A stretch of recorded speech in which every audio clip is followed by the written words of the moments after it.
Look into this dark, unforgiving glass eye, the mesh of the microphone.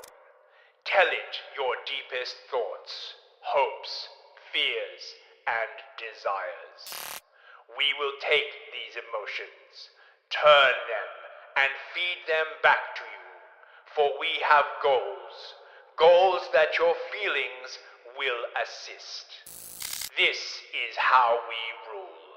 From the shadows, playing your emotions like puppet strings, we lead you to destinations that we have prepared, and you willingly oblige, thinking these decisions to be your own.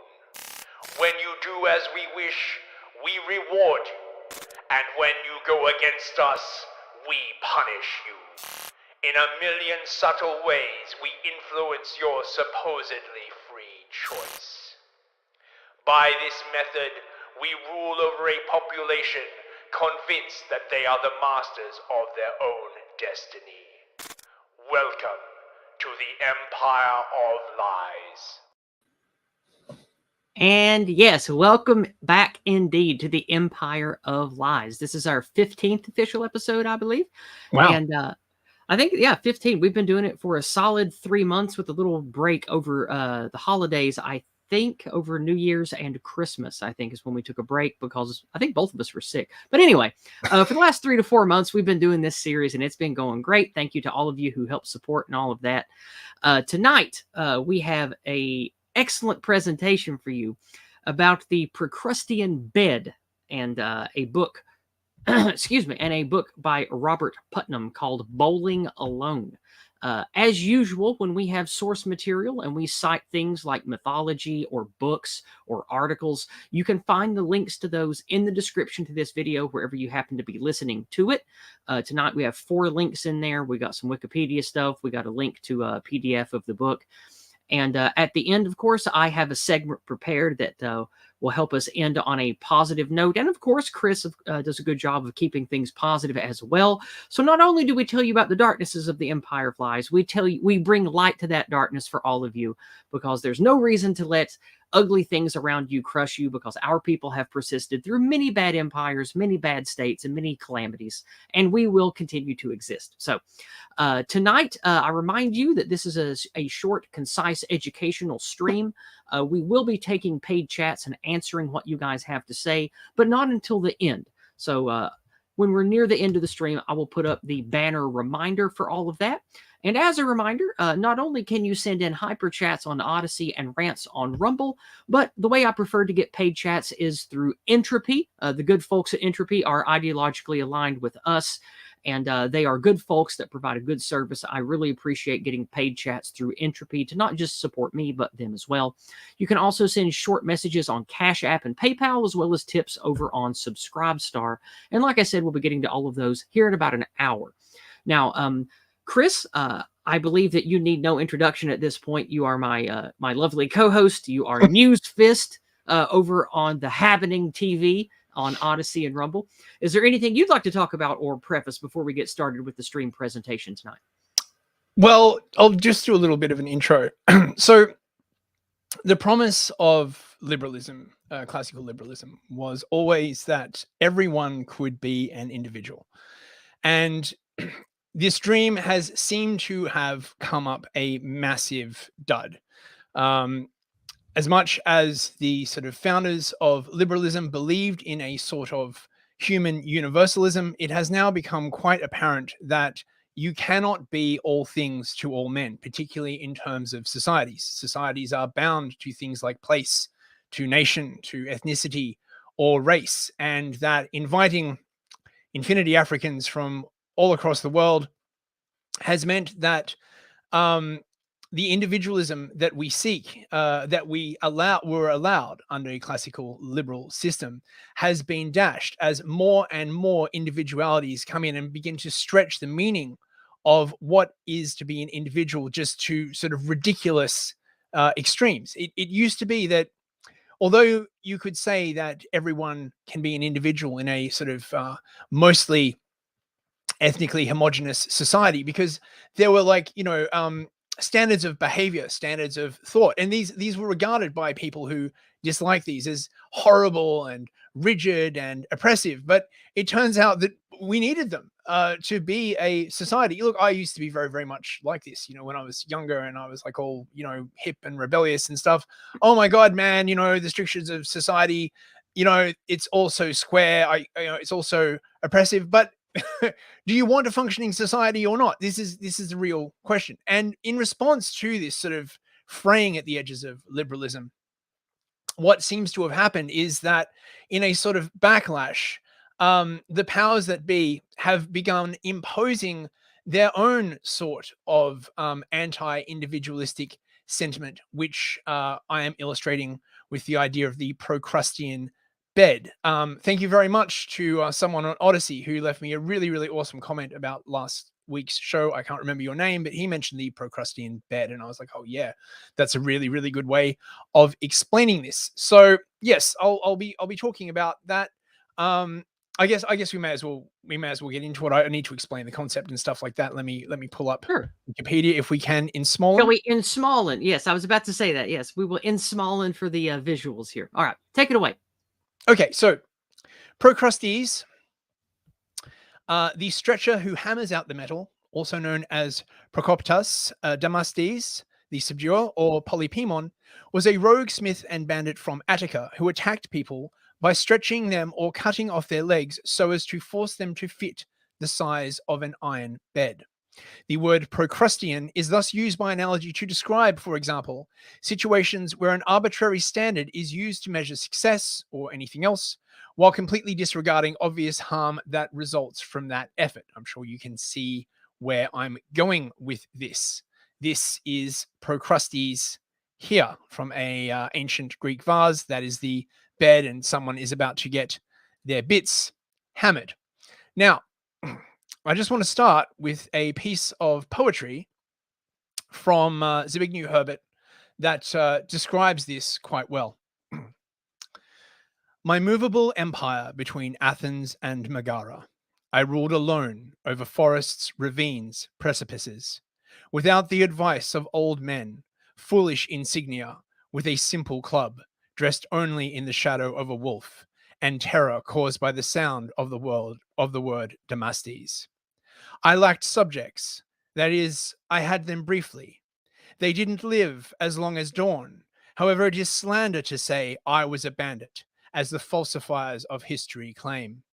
In reality, I was a scholar and a social reformer. My real passion was anthropometry. I invented a bed with the measurements of a perfect man. I compared the travelers I caught with this bed. It was hard to avoid, I admit. Stretching limbs, cutting legs. The patients died, but the more there were who perished, the more I was certain my research was right. The goal was noble. Progress demands victims. I longed to abolish the difference between the high and the low. I wanted to give a single form to disgustingly varied humanity. I never stopped in my efforts to make people equal. My life was taken by Theseus, the murderer of the innocent Minotaur, the one who went through the labyrinth with a woman's ball of yarn, an impostor full of tricks, without principles or a vision of the future. I have the well-grounded hope others will continue my labor and bring the task so boldly begun to its end. So I just think that's a really, really nice piece of poetry that demonstrates the basic idea, of social reform, of everybody fitting into the right box. Of course, the Procrustean bed was used very, very much as an allegory for totalitarian systems such as communism. But now it has basically, in a sense, come to the West. The Procrustean bed is laid bare for all to see, shining in the greasy light of dawn. Everyone must line up, take their place in the line, and be measured. Are you black enough? Female enough? Are you too white, too male, too racist, too religious in the wrong way? Take your place on the metal bed and be judged. Perhaps parts of you will stick out, in which case they will be amputated. Or perhaps you are deemed too small, a minority that needs to be amplified, in which case you will be stretched and magnified. In either case, your former self will be killed by the very forces that claim to want individuality, that allege they loathe populism and collectivism. The trans movement, for example, is perhaps the most grotesque exemplar of this analogy. Fitted to the bed and found wanting, you will have actual body parts removed in order to fit in, so that you will not be seen as an agent of whiteness, of masculinity, or the gender binary. Now, there is always a tendency to some kind of conformity in any society. After all, how do you decide who to jail, who to exclude? But in globalism, the bed has been made in an impossible shape that fits no one. Even worse, it has been applied to whole countries, expected to fit a one-size-fits-all mold under the idea of globalism that robs each country, each people, of their individual identity as a nation and race.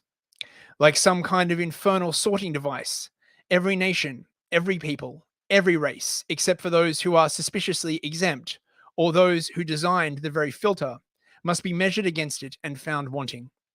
A globally homogeneous mass emerges, so that London is no different from Paris, which is no different from Miami, which is no different to Stockholm, and suspiciously, they always seem to be lacking in white Europeans. The global Procrustean bread is no longer just about size or political ideology, but has shifted firmly to color, a term defined not just to be skin color, but a strange amalgam of color and political leaning, rejecting those who are not white, but who do not share in the dominant racial ideology, like conservatives, classically liberal Bengalis. All are driven to a form of hypercollectivism at the same time as it is viciously denied to their political opponents. There is always an inherent tension in any universalist system, whether it be Christianity or democracy. If the system itself claims to apply to all people, then there must also be a definition of what constitutes a person within that system. As we have spoken about before, communism does this explicitly.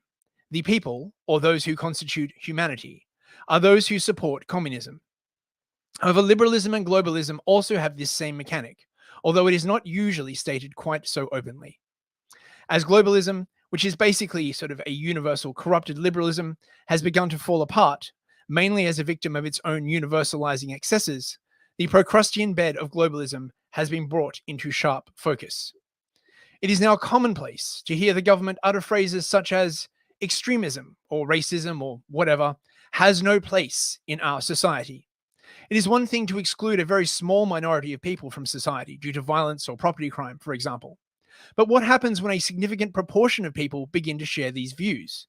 In short, what happens when society itself has no place in our society? This is increasingly what is happening in the modern West. The sins punishable by exile have increasingly moved away from action and towards speech and thought, while at the same time, the problems that this speech was directed at have remained unaddressed. Thus, a considerable underclass of people who are beyond the pale of modern politics has emerged. Such people have zero representation under the current democratic system, and this problem is only exacerbated as governments have begun to explicitly change laws to deny such people any contact with the government and political process at all. For example, the UK government is currently talking about bringing in an extremely broad definition of extremism, which would deny any kind of government funding or access for expressing extreme opinions, whatever that means. We know what that means. Yes, we know what that means. Yeah. At the same time, certain groups have been given a complete pass in this regard to speak and act however they wish based on racial or ideological grounds. This can only result in more destabilization as those without any access to the political system to redress grievances begin to use other methods to express themselves. Arguably, the decline in social and community engagement, or social capital, among the native white populations of the West has made this possible. Famously, Putnam, in Bowling Alone, charted the steep decline in civic engagement in late 20th century America, partly as a result of technology, but also from the decline in religion. Hang on, I've got a screenshot here. Enthusiastic participation in community life, this is from Putnam, is a long and distinguished tradition in American society. However, starting from the second half of the 20th century, Americans who used to be passionate about group activities and public services were nowhere to be found. More people preferred watching TV by themselves at home or bowling alone, rather than participating in community activities outside of their homes or having coffee with their neighbors. According to Putnam, the phenomenon of bowling alone describes how America is gradually losing its social capital. Now, you may be Can we asking, pause here a second? sure, of course. I remember this when I was growing up. I remember because I grew up in the early 80s. I was a kid back then. And here in rural Tennessee, in rural eastern Tennessee, where I grew up, we had empty moose lodges, shut down bowling alleys. We had arcades that by the time the 80s rolled to an end, they were being shut down.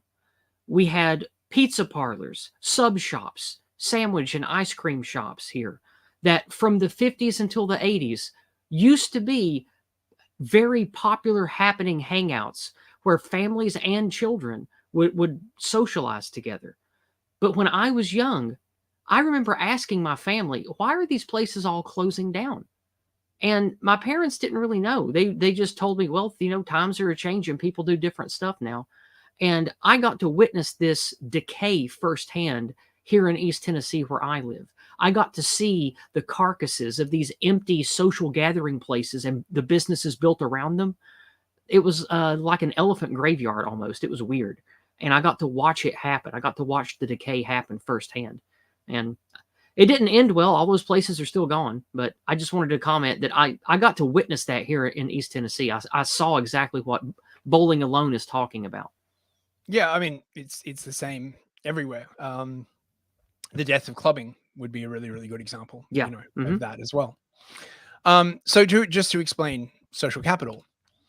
Social capital is not a new term that just appeared recently.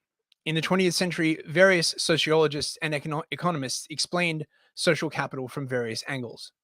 Simply put, social capital is the value that social networks bring. Social capital is an intangible asset.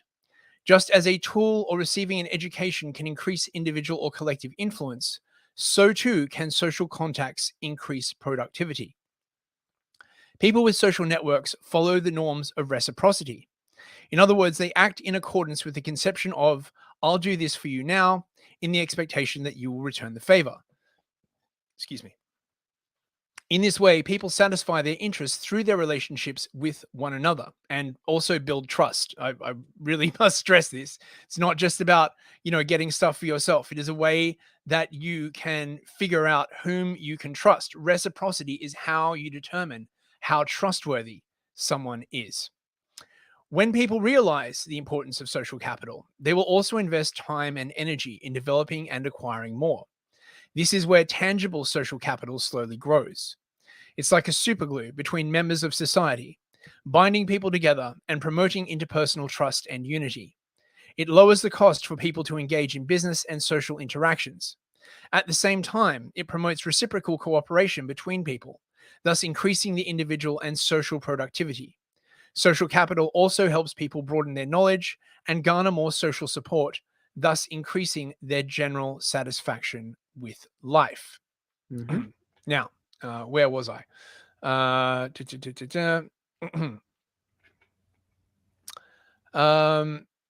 However, in Putnam's second book, The Upswing, he notes that America in the 1800s was also highly atomized, but that the trend reversed up until the 1960s when it went downward again. He believes that the core mechanism was voluntary organizations, which provided a social glue and a buffer between the people and the government. Thus, in Putnam's view, the restoration of voluntary associations such as the church, Rotary clubs, etc., could be a way to reignite civic engagement and bring back a sense of community and social capital. However, Western governments seem to be actively working to stop this engagement from occurring within their native populations, while assisting immigrant populations to do exactly that. While churches are being burned, mosques are being built. The UK just committed £150 million to protect mosques and $70 million to protect synagogues, but nothing to protect churches. To go back to Putnam, The play seems to be to foster cohesion in those groups which support the regime, while denying it through demoralization and coercive force to its opponents.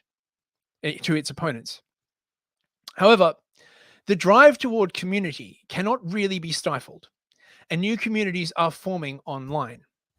Although these are geographically distant and rarely come together physically, they are nonetheless a form of community. Simply by watching this show and participating in the chat, you are part of a community. You can see it very clearly: the evolution of new language, new concepts, the making of new friends. Perhaps this is actually what we need to fight a global homogenization spread across every country. A shared vision, distributed across many countries to push back. Perhaps it does not matter so much that we are geographically spread out. As long as we have a common voice and vision, Globo Homo will not be able to totally dominate the narrative battlefield. As long as there is a coherent reply to their genocidal ideologies and racist policies, they cannot claim to have won. They cannot claim that the question is settled.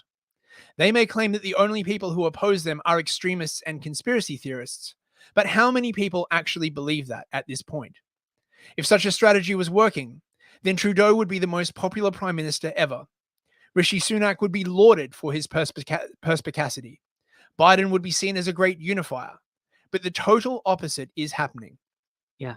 The more they fail to address the fundamental questions and grievances caused by a lack of representation, the more the political market opens up to dissident voices who fill the intellectual void of those craving perspectives that do not align with the regime. At the core, this is very sloppy rulership.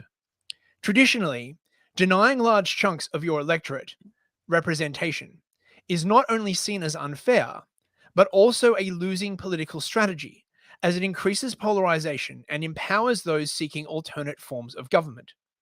It is possible that the regime, high on its own work supply, really believed that its opponents were just a very small minority who could be safely ignored.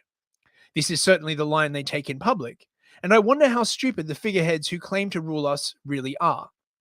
Is this because there are some things that cannot be accurately expressed in polls, but only come out when people are free to speak anonymously? For example, imagine you did a phone survey where you asked people if they were racist. How honest of a reply would you get, especially in today's environment? No one is going to answer yes. If you were stupid enough to actually believe the results of such a poll, you might get the impression that there was no racial tension left in your society, that those opposed to mass immigration really were a lunatic fringe. Or alternatively, this may be a deliberate strategy of tension, another turn of the dialectical wheel, to push things as far as possible before the woke will be superficially put away for another decade or so, while all of its major conceptual gains are codified behind the scenes, ready to burst forth again after 2030.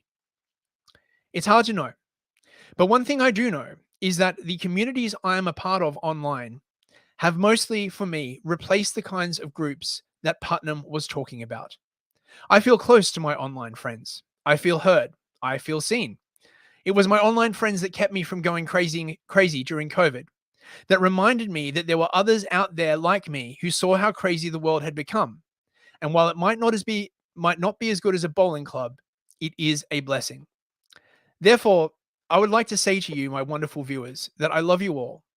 You make me realize that I am not alone, that there are still sane people out there, and even if we are few, we are of a high caliber, producing great knowledge, great memes, great political theories. We are a growing counter-elite, and as the current ruling thought regime becomes more and more discredited, when the masses begin casting around for another framework to replace the one that is failing, we will have input to the discussion.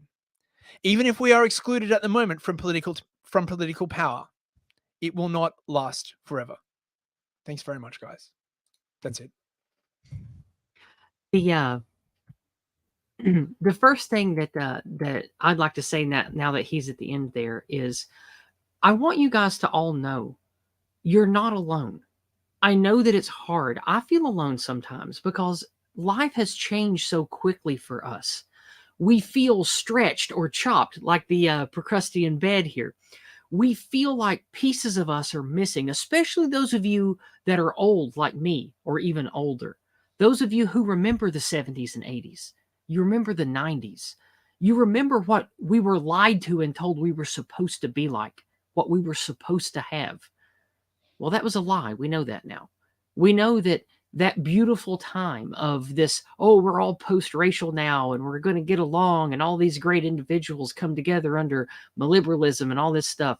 We know now that we were just sold up the river, that we were tricked.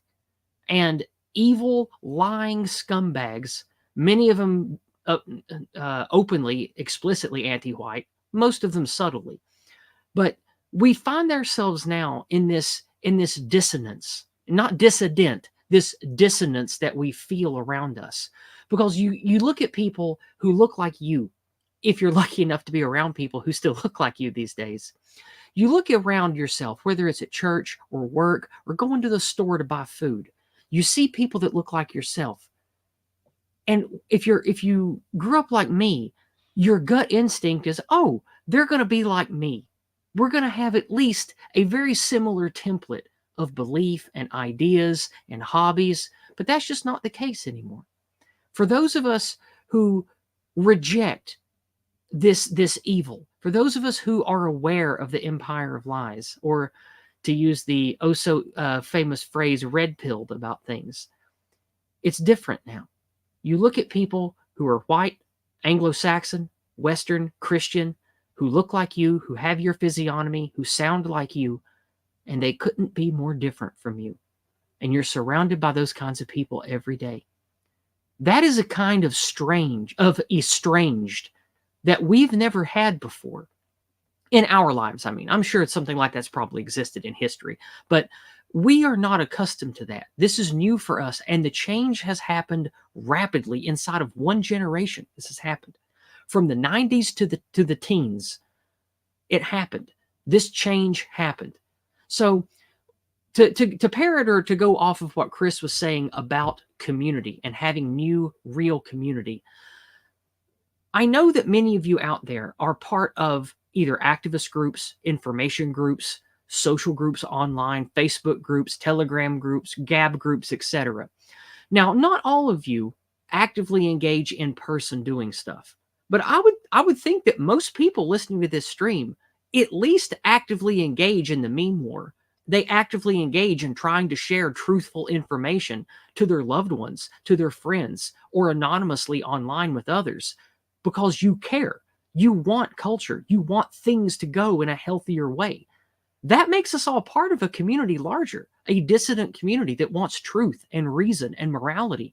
So if you don't remember anything about this stream series or this particular stream, you need to remember that you're not alone and you're doing the right thing by keeping truth and identity that matters alive in this destructive, annihilative narrative that we are forced to labor under. And we talked about the pseudo-reality earlier in this stream series. We talked about the Fabian Society and all these other things that have warped us and try to change us. They want to pervert us, subvert us, convert us. And the way that we resist that, like Yuri Bezmenov said, it was a little wrong. He said you have to have Christian faith. That helps. But you have to have more than that. You have to generate positive culture and community. And go ahead. What you really sort of need effectively is a opposing thought regime. That's what I was getting to, Chris. Yeah.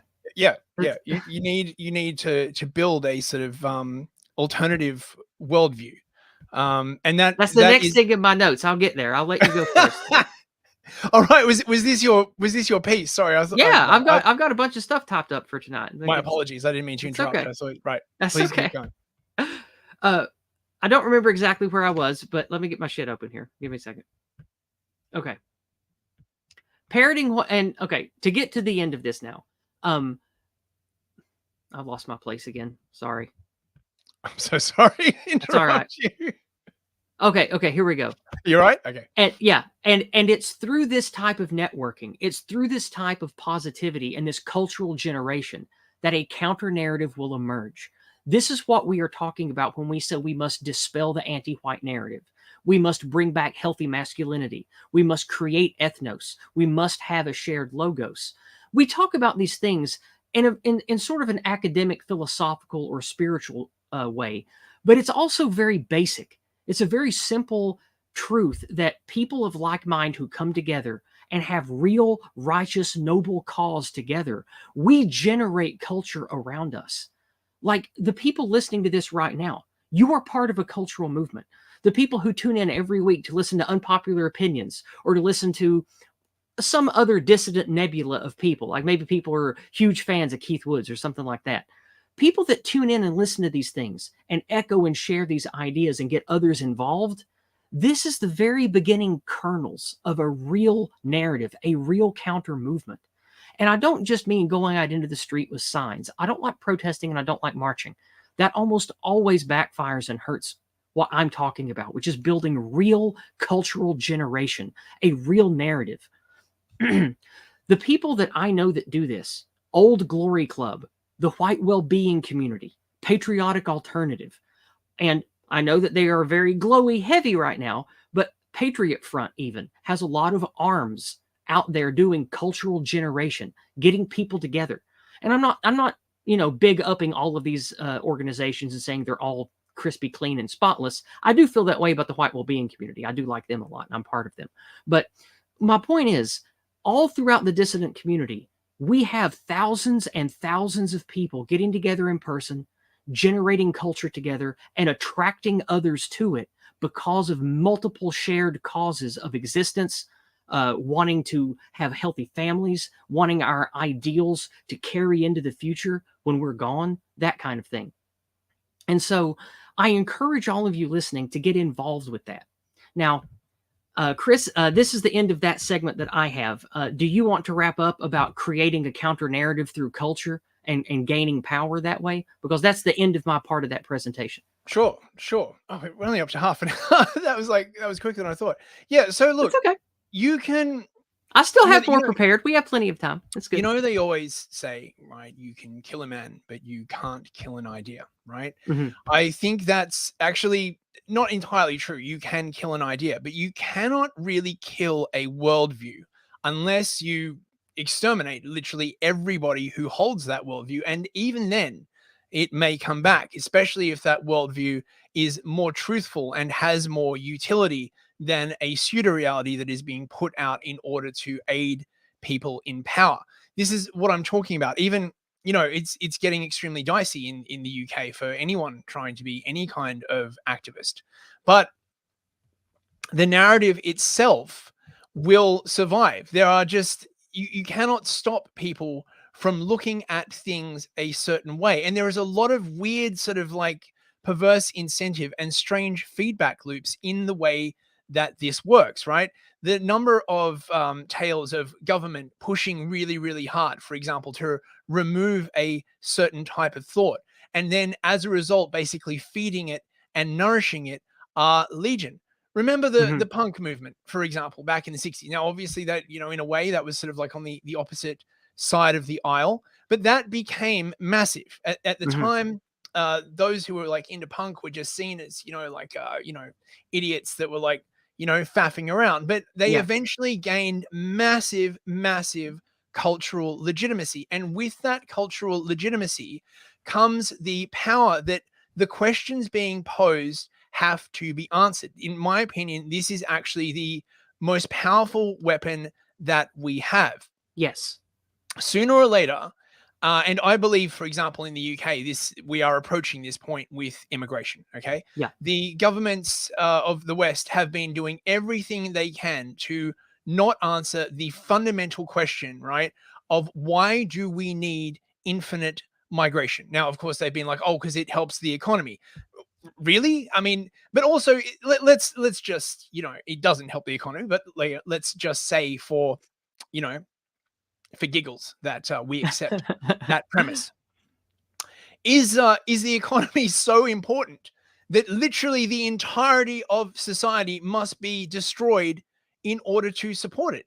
I mean, is that really a functioning economy? Is it a functioning economy if the entirety of society must be burned down in order to support that economy? It's like in science fiction when you have this rogue AI that tries to fix humanity's problems, and its core directive is to like stop violence or stop war, so it just kills all the humans. Well, this is why they do not want to answer the first question, because the first question, once answered, leads to other questions. But sooner or later, it becomes very, very obvious that the question is being ignored.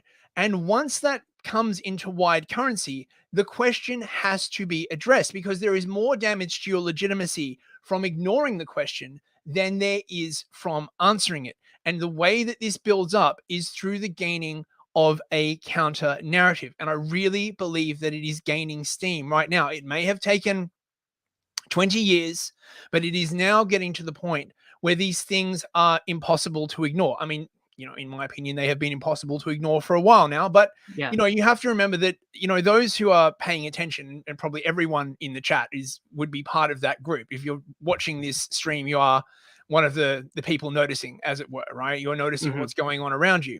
The normies, it takes a long time for them to catch up. Just look what happened with COVID and the sort of the differential, the sort of lag in realization. And I think that lag in realization actually is one of the things that governments sort of count on, and one of the things that they use to manipulate the people. Because in my opinion, a lot of the time, those smart people in government know that eventually their crimes will be discovered. Eventually they know they must be answered for. The trick is to get as much of it done before Joe Sixpack or, Baz from Basildon, realizes that something is up. Except in this case, they seem to have basically taken it one step further. And once people realize, they have started criminalizing the realization. But this too is going to backfire. Yeah. How many people are they going to arrest for speech crimes? How many? Like, at a certain point, you get not only diminishing returns, but it actually starts blowing back in your face. You cannot support the idea that you are a liberal democracy, that you value individuality, that you are free to express yourself, and at the same time lock up thousands and thousands of political dissidents a year. And you certainly cannot go around the world proclaiming yourself to be the moral arbiter of the global rules-based order whilst doing this. It is rank hypocrisy. And although I think people are used to a certain amount of hypocrisy, people with power can get away with being hypocrites, but not regimes for too long. Well, because yes, because people and individuals with power, we all know that they're hypocrites all the time. But eventually, a hypocritical regime or empire falls apart because it lacks the social capital necessary, and then it has to rely. It lacks the social capital necessary to not have to rely on kinetic force. And when it gets to that point, its legitimacy is gone other than kinetic power. And I think that when we get to that point with what this cancerous West is, the anti-white New World Order crap that wants to globalize everything, or international communism, or whatever it is you want to call it, once it gets to the point that you're talking about, where it's either kill or imprison half the populace or give up, they're going to give up and fall apart, because I don't think that they have the chutzpah, to borrow a Jewish word, to borrow a Yiddish word, forgive me. I don't think they have the chutzpah to just start killing hundreds of thousands of us. I don't think that's going to happen. Well, I think from their calculations, it is a race against time. I believe that the gamble they are taking is that they are hoping that they can brainwash enough of the youngsters that are coming up now through things like social and emotional learning, gamified, like learning, online learning, to balance out the number of people realizing that it's all horrible, and erase as much history as possible so that people will not realize. So just by being alive, just by speaking the truth, by simply calling people's attention to the fact that the world did not used to be like this, you are directly countering the aims of the regime. And not just tell them that the world didn't used to be like this. This is why giving people alternatives is so important. I want to talk now about the White Art Collective and the Old Glory Club. These are alternatives to things that used to be that people know are missing now.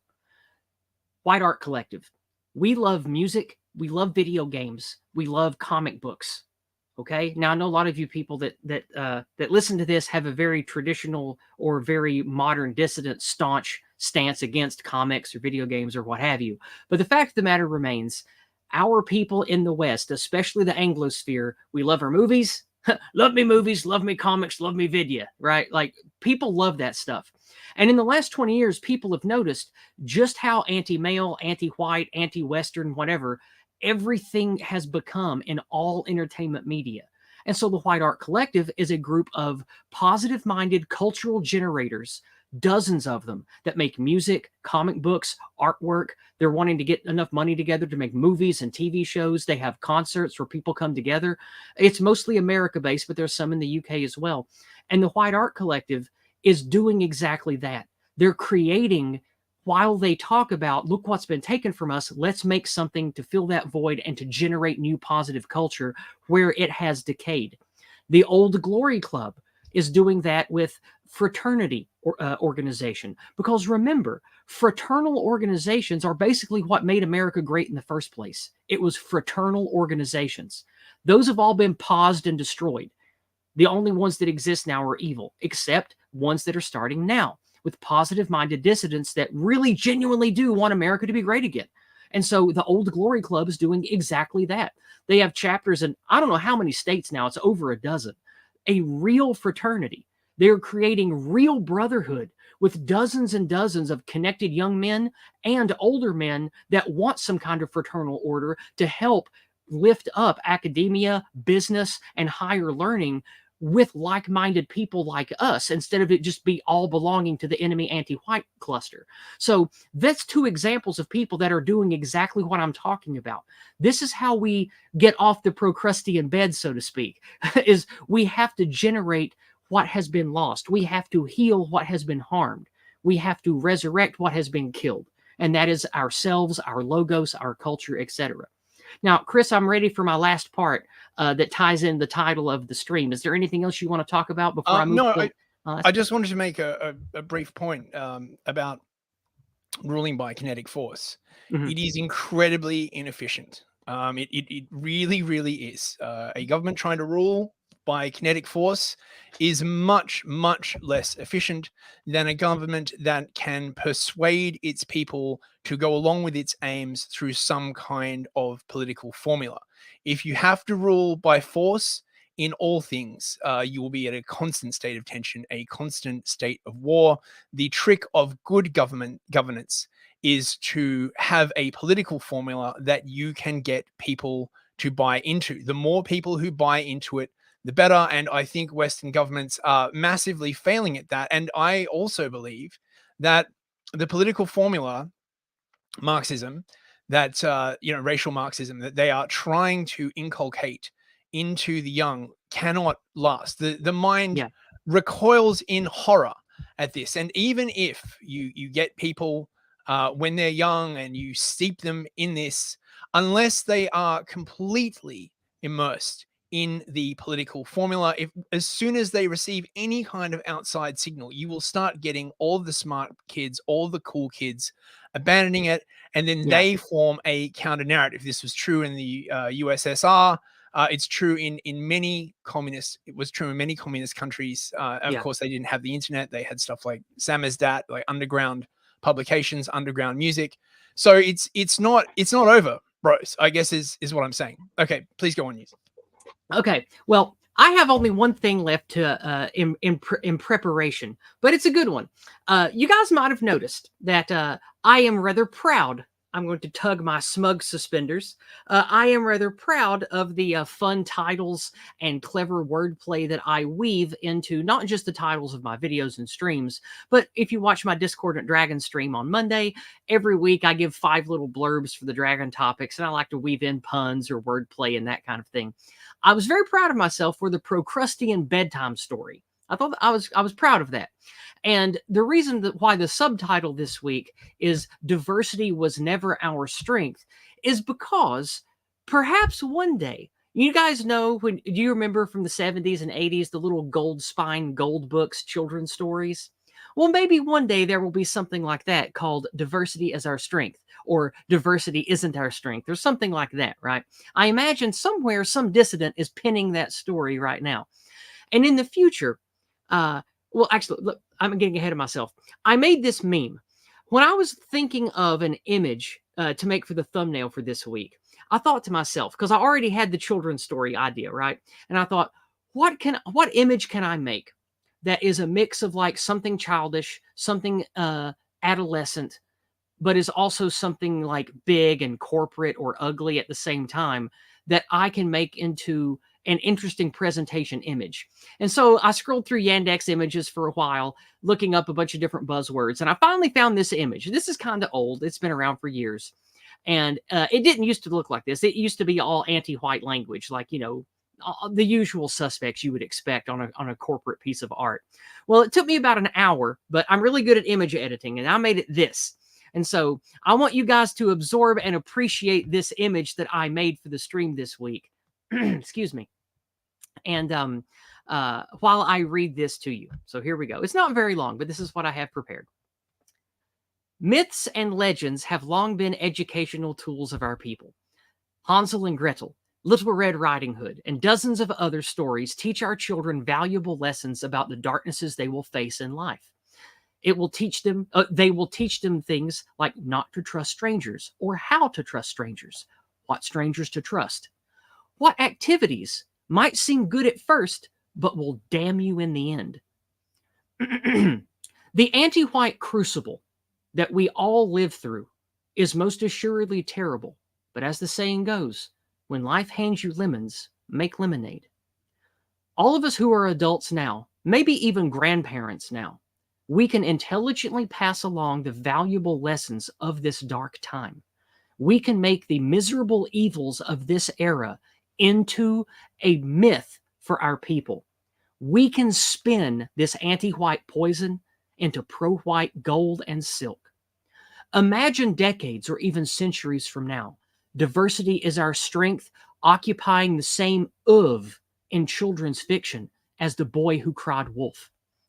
Imagine little white children in the future, living in a technological arcology of hydroponic food gardens, solar-powered capacitors that actually work because white people who care made them, and impenetrable glass steel protective domes.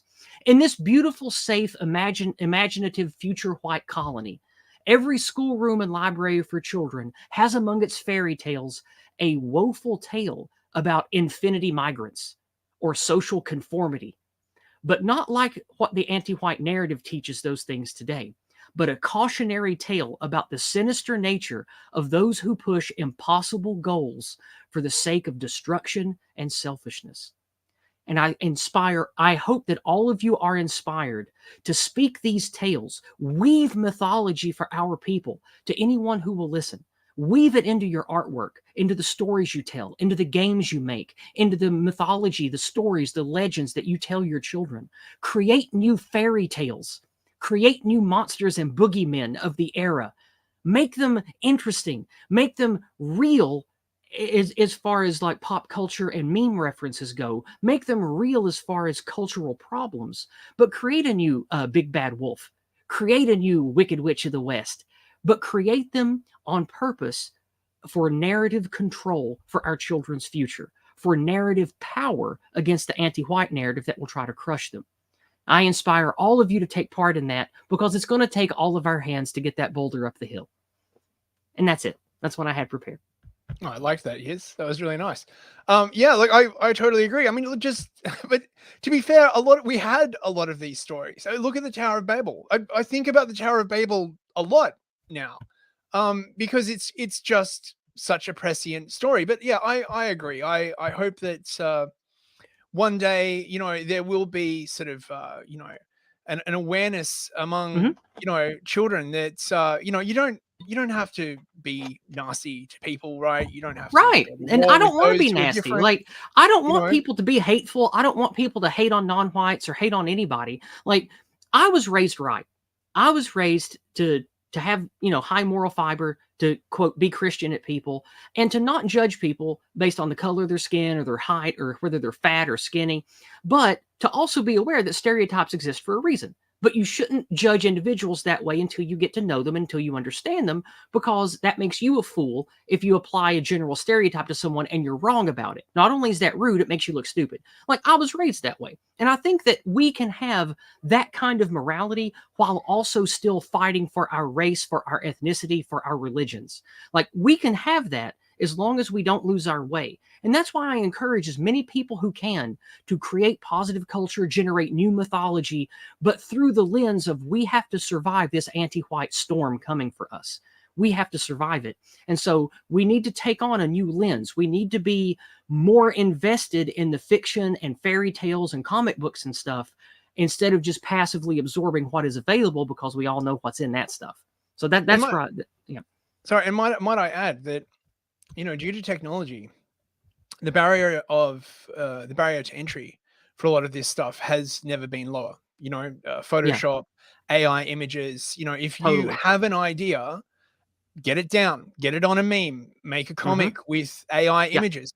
Okay, it may be terrible at first, but keep going. There are entire glow organizations that do nothing but narrative shaping, right? And you need an organic effort to counter signal these incredibly large glow ups. But the other thing as well is because they are large and because they are very rigid and because there's truth is an anathema to them, we are small and nimble and we can make observations about things that they literally can't. Never underestimate the power of laughter.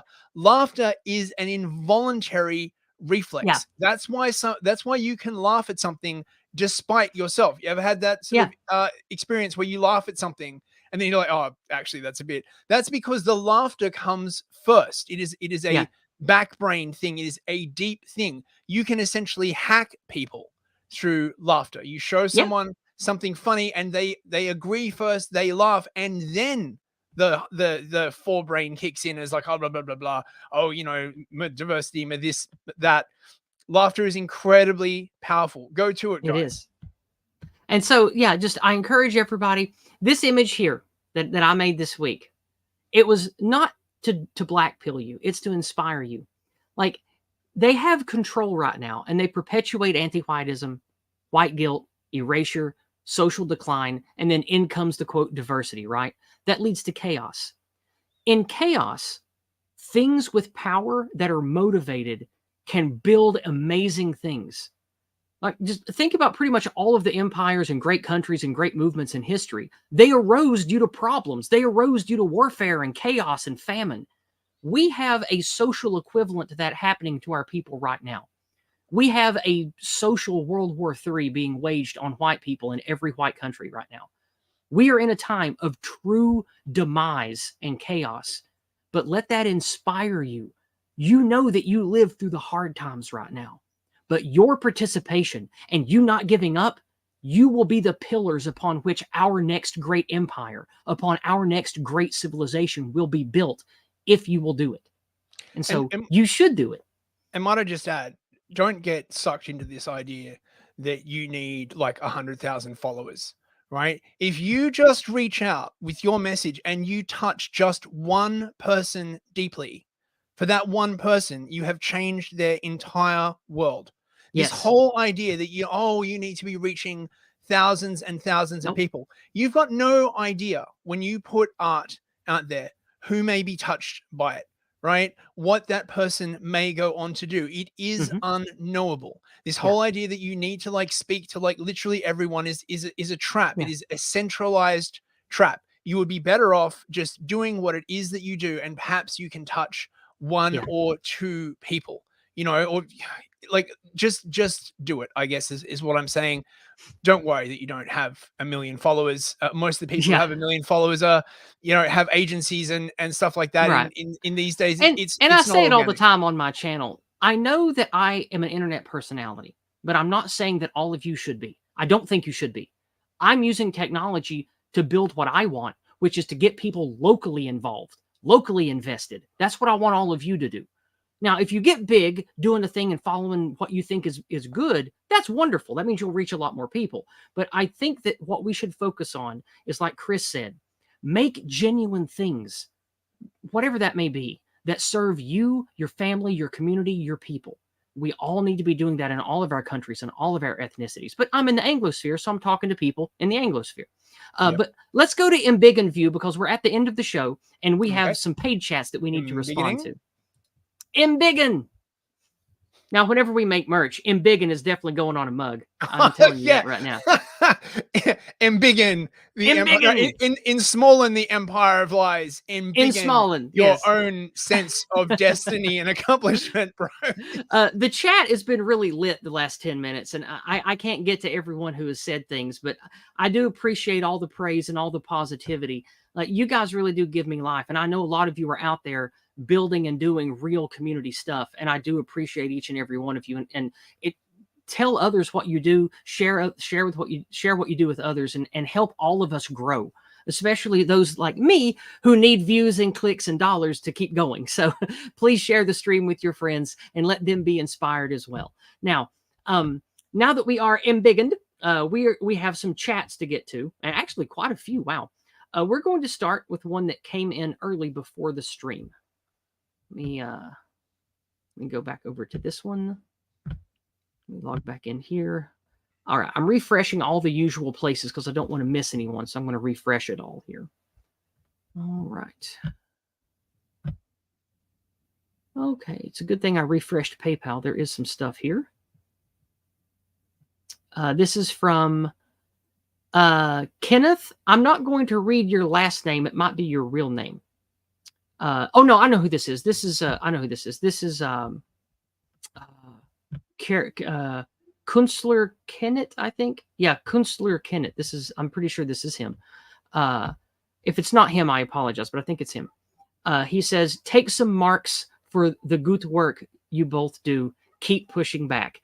And it's $10.44 worth of marks. And I do appreciate that, friend. Thank you very much. I think you probably mean euros, yes, but thank you very much. No, he said marks. Right. I don't know. So it could just be hearkening back to better times. I mean, you know, in big and ups. Thanks, man. We live in the Weimar Empire. We know what comes next. You know, maybe the mark is going to make a comeback. Who knows? We'll see. Anyway, let's move now from PayPal over to Odyssey. We have some Odyssey paid chats from some of our usuals this week. First up from Teja or Teja. Hey, Teja. $5 Yeah. Sorry. Hey, buddy. Good to see you. For $5 he says, my favorite forum has closed down. Do you guys know of any free forums that are not under TOS of big tech? When you say forum, I assume you mean some kind of internet forum? So yeah, I mean, there are a couple of places. Telegram's quite good. So I wouldn't call that a forum. Maybe the word forum is throwing me. What does he mean by that? It's sort of there's a chat for We Are Change that's quite good. There's my channel, Distributed Warfare on Telegram, that has a chat attached to it. There's if you're, I mean, you know, there's always 4chan, obviously, but that's a bit of a cesspool. There's Friends Chan. I don't know how much traffic is on there. That's a bit much for me, but you know, at least, you know, it's freely. I don't know. It's hard. I mean, I think Telegram is a really, really good bet personally, because it's hard to shut down, and it's not really in the interest of the Russians to stifle our free speech at the moment, you know.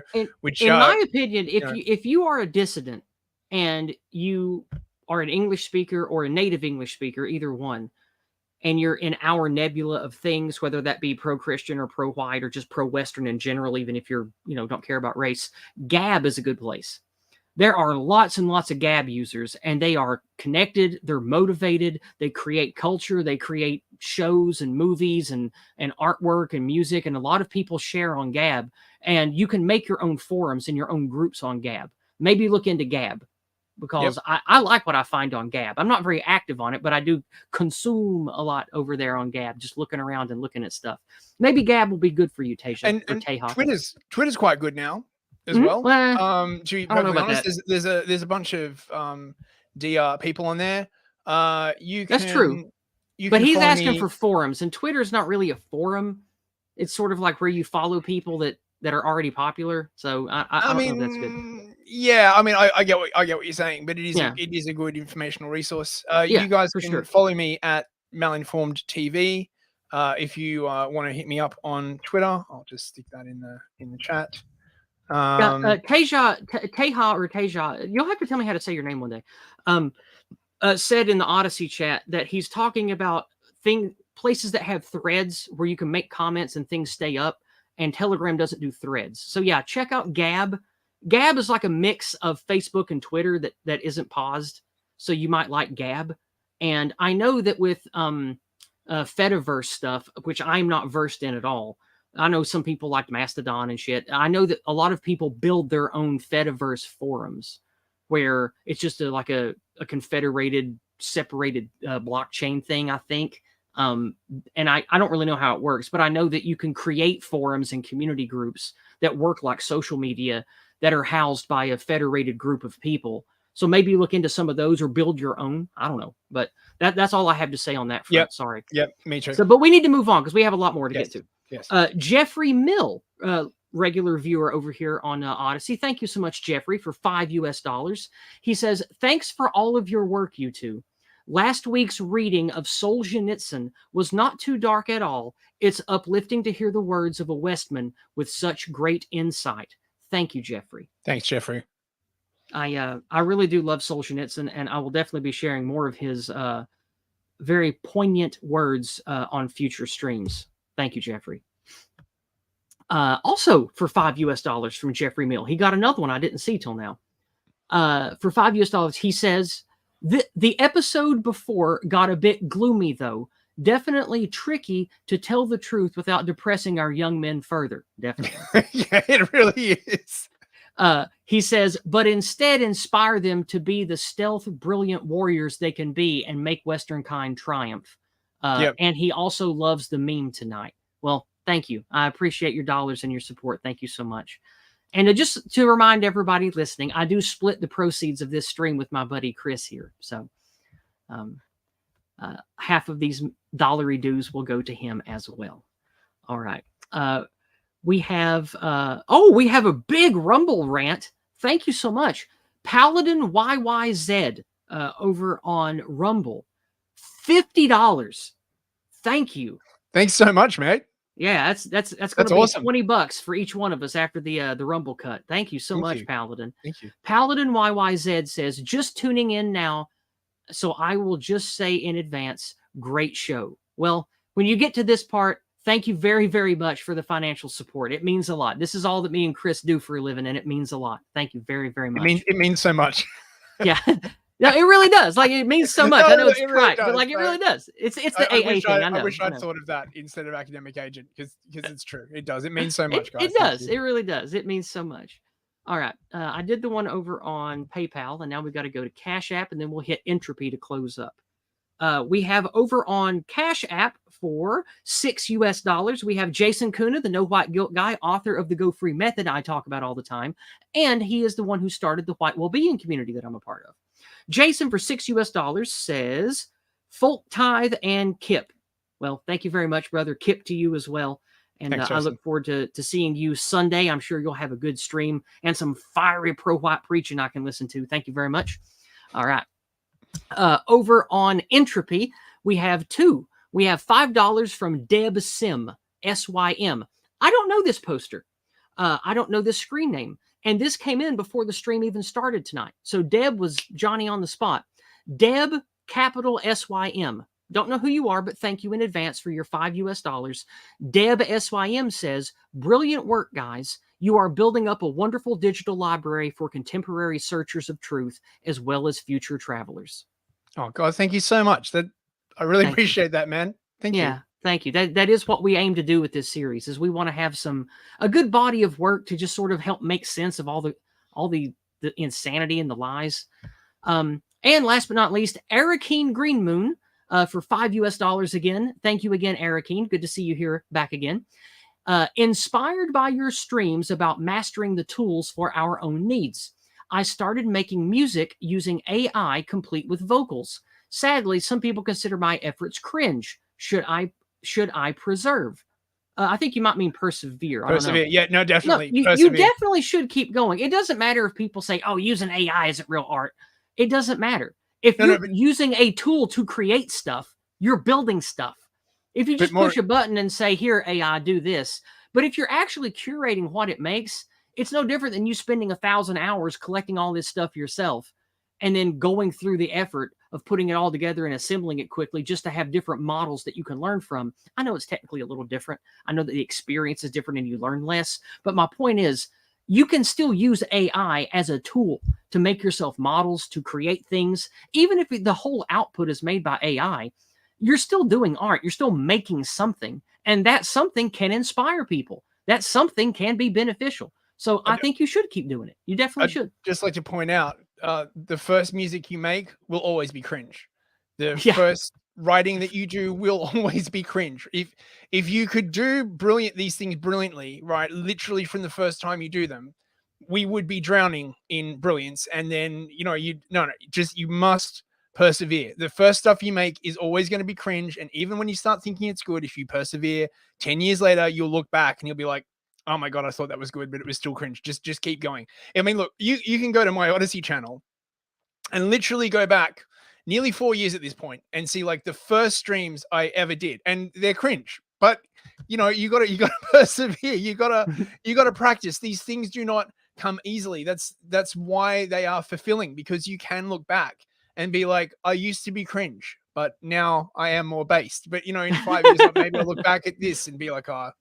Well, we need to wrap up and get out of here, though, and we have one last thing to celebrate. Holly Midlife, the ex-feminist, former feminist who tries to counsel young women to make healthier choices that I know. She's around our age, and she lives in Canada, Chris. And she is our first Rumble supporter. She is a $5 monthly supporter on Rumble now. So that's great. Hey. Now, there is something that Holly wrote that I would like to read tonight. Give me just a second. And thank you so much, Holly. I do appreciate it. She says that she understands that it drives the algorithm, so she hopes to help her stuff get out. But she said something earlier that I wanted to share. She says, the online communities that I found during the insanity, meaning, COVID and all that other stuff the last decade or so, not only saved me, but led me to find local friends. We now have a few Alberta girls up here in Canada who have started doing a weekly live stream group just for women locally, and it's a blast. See, this is what I'm talking about, guys. Yep. You don't have to reach thousands of people or have international audiences. You just have to make a difference and inspire people. Because the future, in my opinion, of internet communication is going to be fractured and local. It's not going to be giant content creators that millions of people know and talk about, like an iDubbbz or a Mr. Beast. No, I think the future of how we use internet for us is going to be small and clustered on the local scale. I think that's how information technology should be used for our betterment. So we're going to leave it off there. Chris, is there anything in closing you'd like to say or in response to any of these things before we close up and say our goodbyes? Just thank you to everyone who supported us. I really appreciate it. It really does mean so much. It's so nice to do work and get positive feedback. And don't lose heart, friends. Yeah. And we'll be back next week. Yes, as always. Stay strong, guys. Yeah, like I always say, guys, keep heart.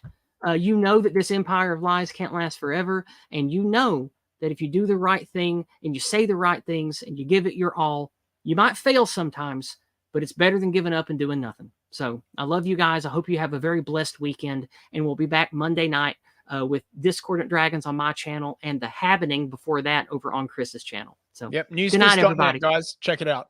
Yep. And you can find the link to him, by the way, in all the descriptions of my videos. He has a link where you can find all of his stuff in one simple link. So, Yep. All right. So have a great weekend, everybody. Bye-bye. Good night. Bye.